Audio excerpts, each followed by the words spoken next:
बिस्मिल्लाहिर्रहमानिर्रहीम। मुअज़्ज़ज़ सामीन व नाज़रीन किराम, अस्सलामु अलैकुम वरहमतुल्लाहि वबरकातुहू।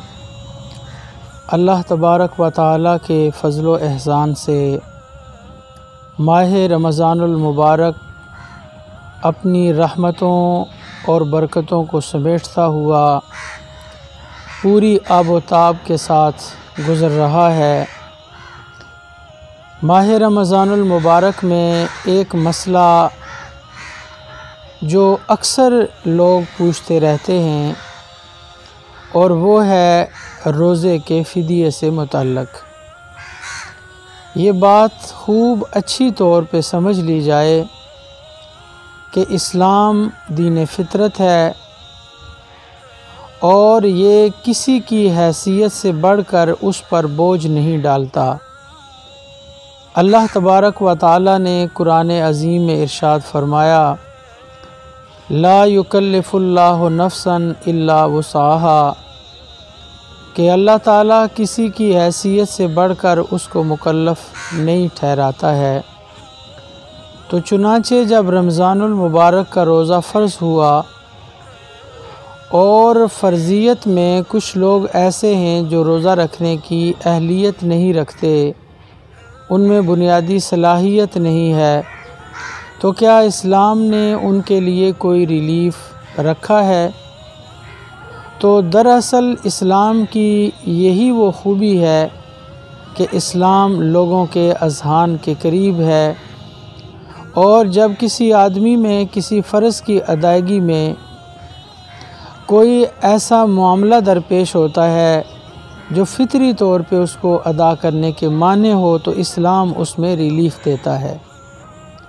यही रिलीफ़ रोज़े के अंदर भी इस्लाम ने दिया है। इसलिए आज मैं आपकी खिदमत में फ़िदिये का मसला तफ़सील के साथ रखना चाहता हूँ।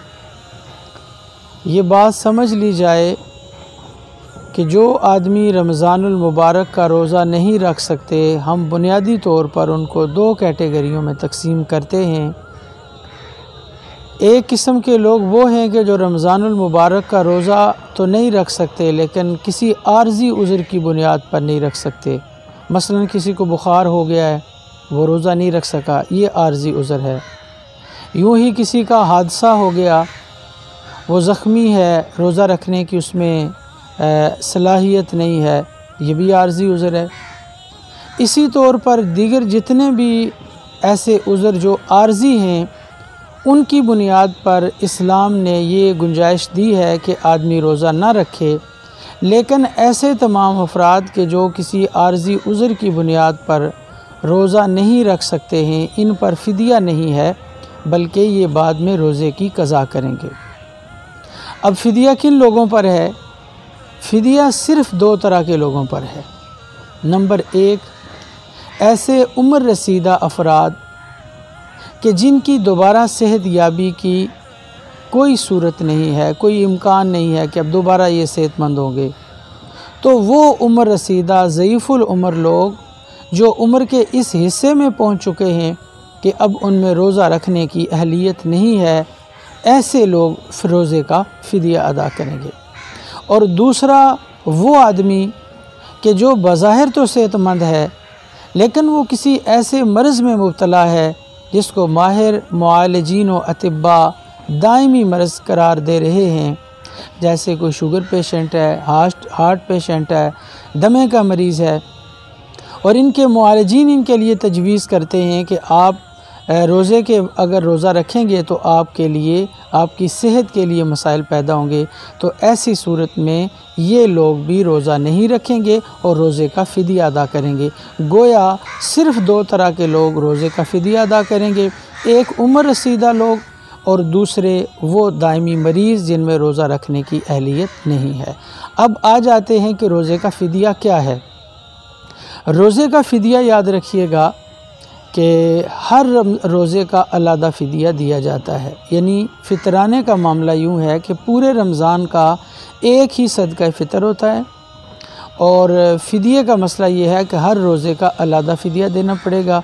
और उसकी सूरत ये है कि एक रोज़े का फ़िदिया एक मिस्कीन को 2 वक्त का खाना खिलाना है, या उसको खाना खिला दिया जाए या एक मिस्कीन को 2 वक्त के खाने की कीमत दे दी जाए।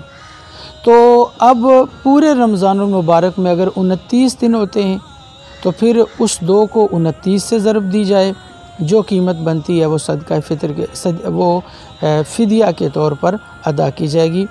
और इसकी एक आसान तरीन सूरत ये भी है कि जो एक आदमी का सदका फ़ितर बनता है वो एक टाइम का खाना तसव्वुर हो, और वही 2 से ज़रब देने के बाद 1 दिन का फ़िदिया करार दिया जाएगा।